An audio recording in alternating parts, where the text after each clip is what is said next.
നമസ്കാരം. മലയാളി വാർത്തയിലേക്ക് സ്വാഗതം. മലയാളികൾ ഒരു കാലത്ത് വളരെയധികം പേടിച്ചിരുന്ന ഒന്നാണ് മഴ.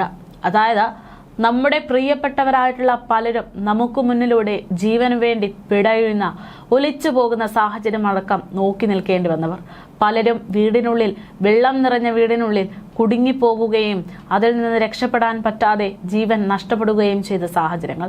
അതിഭീകരമായിട്ടുള്ള ഏറ്റവും വലിയ ദുരന്തം, പ്രകൃതി ദുരന്തമായിരുന്നു മലയാളികളെ അന്ന് കാർന്നു തിന്ന ആ പ്രളയക്കെടുതി. ഇപ്പോഴിതാ അന്ന് മലയാളികൾ അതിജീവിച്ച അതേ പ്രളയത്തിന്റെ ദുസ്സഹായ അവസ്ഥ നേരിട്ടുകൊണ്ടിരിക്കുകയാണ് അസാമിൽ പ്രളയവുമായി ബന്ധപ്പെട്ട് വലിയ രീതിയിലുള്ള റിപ്പോർട്ടുകളാണ് പുറത്തു വരുന്നത്.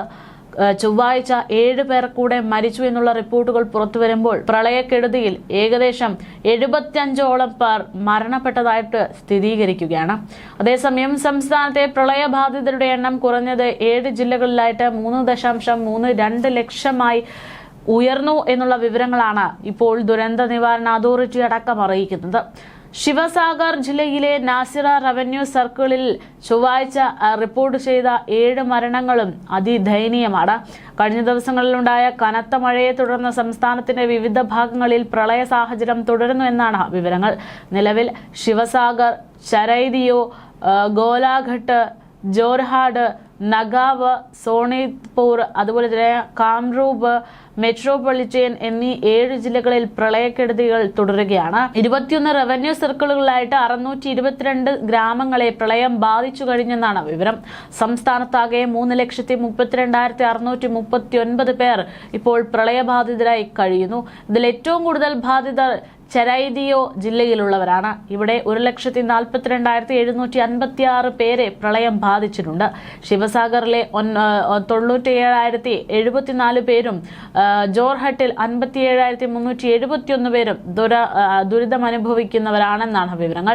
തിങ്കളാഴ്ച 6 ജില്ലകളിലായി 4.45 ലക്ഷം പേരാണ് പ്രളയബാധിതരായിട്ട് തുടരുന്നത്. ഇതുമായി താരതമ്യം ചെയ്യുമ്പോൾ ബാധിതരുടെ എണ്ണത്തിൽ കുറവുണ്ടായെങ്കിലും പല പ്രദേശങ്ങളിലും വെള്ളക്കെട്ട് തുടരുന്നുവെന്നാണ് സൂചനകൾ.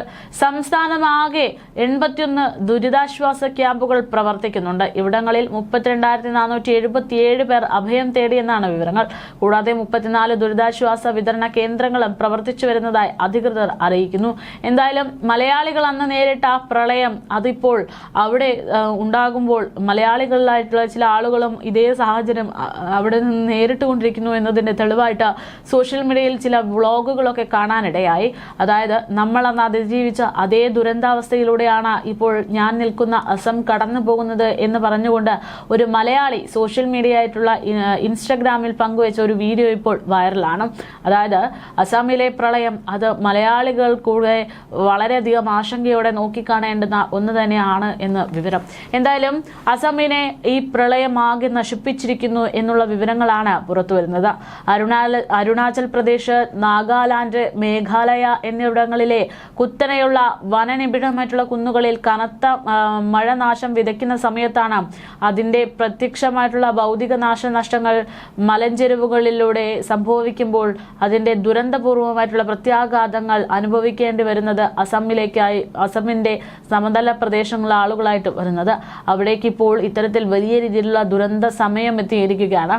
അടുത്ത കാലത്തെ മൺസൂൺ കാലയളവുകൾ, മലയോര മേഖലയിൽ ഉണ്ടാകുന്ന മേഘവിസ്ഫോടനങ്ങൾ അസമിൽ അതിശക്തമായ വിനാശകരമായ മിന്നൽ പ്രളയത്തിന് കാരണമായെന്നാണ് വിവരങ്ങൾ. മുൻകാലങ്ങളിൽ സാധാരണഗതിയിലുണ്ടായ ജലനിരപ്പ് ഉയർന്ന മാത്രം കണ്ടിരുന്ന നഗരങ്ങളും ഗ്രാമങ്ങളും ഇപ്പോൾ മിനിറ്റുകൾക്കുള്ളിൽ വെള്ളത്തിനടിയിലാകുന്ന അവസ്ഥയിലാണ്.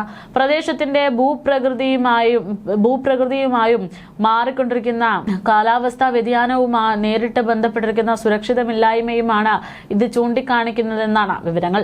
ഒരു ബൗളിന്റെ ആകൃതിയിലുള്ള ഭൂപ്രകൃതിയുടെ താഴെ തട്ടിലാണ് അസം സ്ഥിതി ചെയ്യുന്നത്.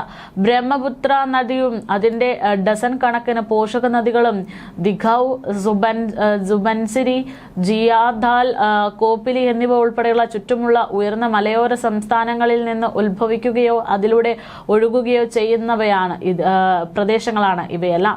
നാഗ കുന്നുകളുടെയോ പൂർവ്വ ഹിമാലയത്തിന്റെയോ കുത്തനെയുള്ള ഉറപ്പില്ലാത്ത ചെരുവുകളിൽ 1 മണിക്കൂറിനുള്ളിൽ 100 മില്ലിമീറ്ററിലധികം മഴ പെയ്യുന്ന മേഘവിസ്ഫോടനം ഉണ്ടാകുമ്പോഴാണ് ഗുരുത്വാകർഷണ ബലം ആ ഭീമമായിട്ടുള്ള ജലപ്രവാഹത്തെ ഭയാനകമായ വേഗതയിൽ താഴേക്ക് തള്ളുന്നത്. ഈ ഇരമ്പിയൊഴുകുന്ന നദികൾ അസം താഴ്വരകളുടെ സമതല പ്രദേശങ്ങളിൽ എത്തുമ്പോൾ വേഗത കുറയുകയും മുൻകൂട്ടി യാതൊരു മുന്നറിയിപ്പുമില്ലാതെ കൃഷിയിടങ്ങളിലേക്കും തേയിലത്തോട്ടങ്ങളിലേക്കും ജനവാസ മേഖലകളിലേക്കും പടരുന്നു എന്നുള്ളതാണ് വിവരങ്ങൾ. പ്രശ്നം അസമിന്റെയല്ല, കാരണക്കാർ അയൽ സംസ്ഥാനങ്ങളാണ് എന്നുള്ളതാണ് ഇപ്പോൾ പല ആളുകളും റിപ്പോർട്ട് ചെയ്യുന്നത്. അതിർത്തി പ്രദേശങ്ങളിലെ പരിസ്ഥിതി നാശം അസമിലെ പ്രശ്നം കൂടുതൽ വഷളാക്കുന്നു എന്നാണ് നിരീക്ഷണങ്ങൾ. അനിയന്ത്രിതമായ വനനരീക്ഷീകരണം, കുന്നിടിക്കൽ, മലയോരങ്ങളിലെ തുടർച്ചയായിട്ടുള്ള മണ്ണിടിച്ചിൽ എന്നിവ ദശലക്ഷക്കണക്കിന് ടൺ മണ്ണും പാറകളും കല്ലുകളും അവശിഷ്ടങ്ങളും കുത്തിയൊഴുകുന്ന പുഴകളിലേക്ക് തള്ളുന്നു. ഭീമമായ അളവിലുള്ള എക്കലും അവശിഷ്ടങ്ങളും സമതലങ്ങളിലെ പുഴകളുടെ അടിത്തട്ടിൽ അടിയുകയും ഇത് ദിഘൌ, ധോരിയ തുടങ്ങിയിട്ടുള്ള നദികളുടെ സ്വാഭാവിക ജല സംരക്ഷണ ശേഷി വൻതോതിൽ കുറയ്ക്കുകയും ചെയ്യുന്നു.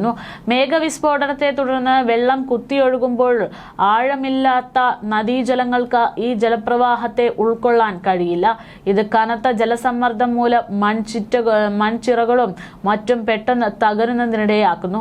ബ്രഹ്മപുത്രയിലെ വെള്ളപ്പൊക്കത്തിൽ ജലനിരപ്പ് ക്രമേണ ഉയർന്നതിനാൽ ജനങ്ങൾക്ക് തയ്യാറെടുക്കാൻ ദിവസങ്ങൾ ലഭ്യമാകാറുണ്ട്. എന്നാൽ മലനിരകളിൽ നിന്നുള്ള മേഘവിസ്ഫോടന പ്രവാഹങ്ങൾ അർദ്ധരാത്രിയിൽ മിന്നൽ പ്രളയമായി എത്തുന്നതിനാൽ മാറി താമസിക്കാൻ കുടുംബാംഗങ്ങൾക്ക് സമയം ലഭിക്കുന്നില്ല എന്നുള്ളതാണ് ഏറ്റവും വലിയ ആശങ്ക. കുന്നിൻ പ്രദേശങ്ങളെ അതിർത്തി മേഖലകളിൽ പ്രാദേശിക വെതർ റഡാർ സംവിധാനങ്ങളും കുറവുള്ളതിനാൽ ഇത്തരം സൂക്ഷ്മ മേഘവിസ്ഫോടനങ്ങൾ മുൻകൂട്ടി പ്രവചിക്കാൻ വളരെ പ്രയാസകരമാണ്. താഴെത്തട്ടിലെ എഞ്ചിനീയറിംഗ് നിർമ്മാണ പ്രവർത്തനങ്ങൾ കൊണ്ട് മാത്രം ഈ പ്രതിസന്ധി പരിഹരിക്കാനാവില്ലെന്ന് ദുരന്ത നിവാരണ വിദഗ്ധരും സംസ്ഥാന ഭരണകൂടവും ആവർത്തിച്ച് വ്യക്തമാക്കുന്നു. അസമിനെ സംരക്ഷിക്കുന്നതിന് സംയോജിതവും തടങ്ങൾ കേന്ദ്രീകരിച്ചതുമായിട്ടുള്ള വെള്ളപ്പൊക്ക നിയന്ത്രണ സംവിധാനം, സംസ്ഥാന അതിർത്തികൾക്ക് അതീതമായ തത്സമയ ജലവിതരണ കൈമാറ്റം, പരിസ്ഥിതി ഭീഷണി നേരിടുന്ന മലയോര തടങ്ങളുടെ സംയുക്ത വീണ്ടെടുപ്പ് എന്നിവ അത്യന്താപേക്ഷിതമാണ്. കുന്നിൻ ചെരുവിലെ അവസാനത്തെ ഗ്രാമത്തിൽ പോലും എത്തുന്ന തത്സമയ മുന്നറിയിപ്പ് ശൃംഖലകളിൽ എത്തുമ്പോൾ മലനിരകളിലെ മേഘവിസ്ഫോടനങ്ങൾ അസമിലെ സമതലങ്ങളെ തുടർന്നും വിഴുങ്ങിക്കൊണ്ടേയിരിക്കുന്നു എന്നുള്ളതാണ് സാഹചര്യം. എന്തായാലും നിലവിൽ മരണസംഖ്യകൾ വർദ്ധിച്ചു വരുന്നു എന്നുള്ള സാഹചര്യത്തിൽ മുന്നോട്ട് പോകുമ്പോൾ മലയാളികളും തങ്ങളാൽ കഴിയുന്ന സഹായങ്ങൾ അസമിനെ ചേർത്ത് പിടിക്കാൻ വേണ്ടി ചെയ്യണം എന്നുള്ള ഒരു അഭ്യർത്ഥന കൂടെയാണ് ഉയരുന്നത്.